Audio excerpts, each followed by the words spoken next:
Economía y finanzas con Pedro Tello.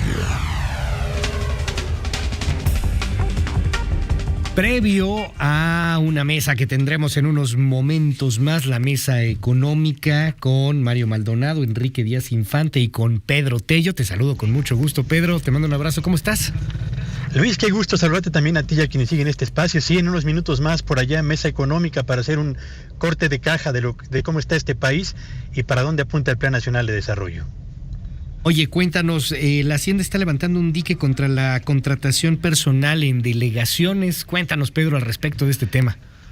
Fíjate, Luis, que yo creo que es una decisión que vale la pena aquilatar en su justa medida. Parece que el control de la nómina gubernamental, por lo menos en el arranque de la presente administración, es realmente una decisión que no esperan aflojar y en torno a la cual la Secretaría de Hacienda ha dado ya un primer golpe en la mesa para tratar de poner orden ahí donde empezaba a prevalecer la anarquía. Hace unos días la Secretaría de Hacienda emitió un comunicado donde señalaba que todos los contratados a partir del 1 de diciembre pasado en plazas permanentes, eventuales o de honorarios, independientemente de que estuviesen en delegaciones o en oficinas de representación de las dependencias y las entidades del gobierno federal, deberán ser separados de su cargo tan pronto se reciba la notificación correspondiente. ¿Por qué?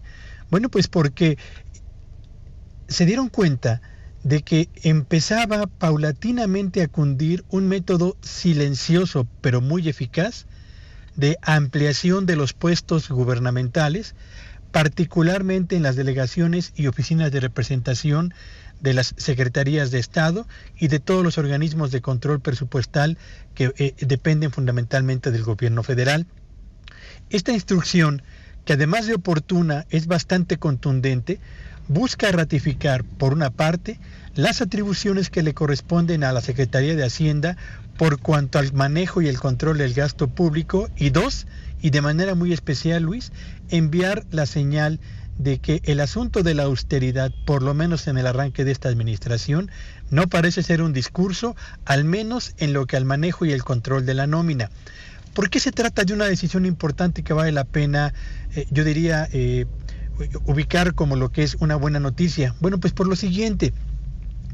En las pasadas administraciones, hablo de Vicente Fox, hablo de Felipe Calderón y concretamente de Enrique Peña Nieto, los mensajes de austeridad y de recorte en el gasto público corriente y de evitar que se expanda innecesariamente la grasa al interior de las oficinas gubernamentales, no dejaron sino de ser, solamente fueron, letra muerta, discurso, no realidad. En las tres administraciones previas, lo que terminamos por corroborar fue que el aumento en el número de trabajadores del sector público se dio de manera casi explosiva, de manera particular en la administración de Enrique Peña Nieto. Y cuando había que recortar el gasto gubernamental porque se cayeron los precios internacionales del petróleo, o porque la economía entró en recesión, o porque disminuyeron los ingresos provenientes del cobro de impuestos, pues el gasto que de inmediato recortaban era el de inversión pública. Sí, ese que se convierte en infraestructura, ese que se convierte en servicios públicos que terminan por impactar favorablemente a la economía y favorablemente a la calidad de vida de los hogares mexicanos. Y se dejaba casi intacto el gasto administrativo, el de la nómina gubernamental.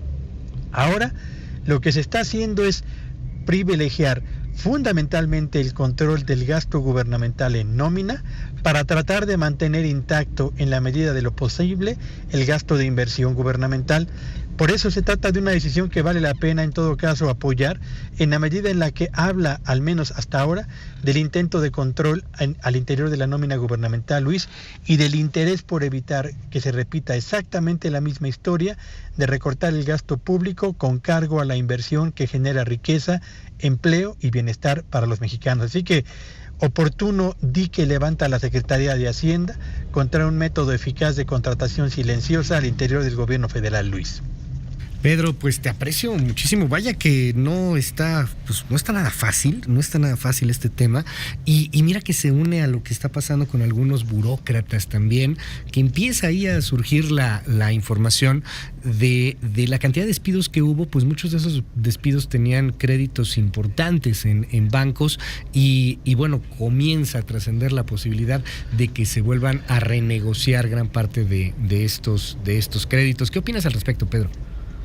Fíjate, Luis, que yo lo comentaba en su momento, cuando el gobierno federal decide hacer recorte de plazas que estaban duplicadas, innecesarias, incluso algunas que eran plazas que solamente eran ocupadas en nómina, pero no tenían una prestación o no había un trabajo real que se realizara a partir de ellas, yo decía, ojalá que esto sea realmente corte de grasa y no de músculo al interior del gobierno federal. Muy pronto sabremos si cortaron realmente grasa o si se les pasó la mano y se llevaron también músculo. Lo que es un hecho es que la condición en la que se encontró buena parte de los trabajadores o de los servidores públicos que fueron retirados de sus cargos fue precisamente esta. Algunos tenían un estatus de vida que de pronto les fue anulado, otros tenían créditos que ahora enfrentan el dilema de cómo los van a pagar y evidentemente habrá seguramente espacio para la renegociación de los mismos, pero también, Luis, y me parece muy importante, hay funcionarios públicos y áreas del gobierno federal en las que se prescindió de personal con experiencia, con capacidad para hacer el trabajo que les correspondía y se quedó prácticamente dependiendo de personal sindical, que quiero ser muy preciso, no todos los sindicalizados tienen problemas de productividad baja, no. Pero sí hay que reconocerlo, hay un ánimo al interior del gobierno federal por mantener el estatus sin comprometer productividad, y eso es algo que tenemos que cambiar, no solo por la eficiencia del gobierno federal, Luis, sino también por el bien en la operación de un país que aspira a crecer más rápidamente y a mejorar la calidad de vida de sus familias. Muchísimas gracias, Pedro. Te seguimos en tus redes. ¿Cuáles son? Me encuentran en @Petello Villagrán. Buenos días a todos. Gracias, Pedro. Buenos días.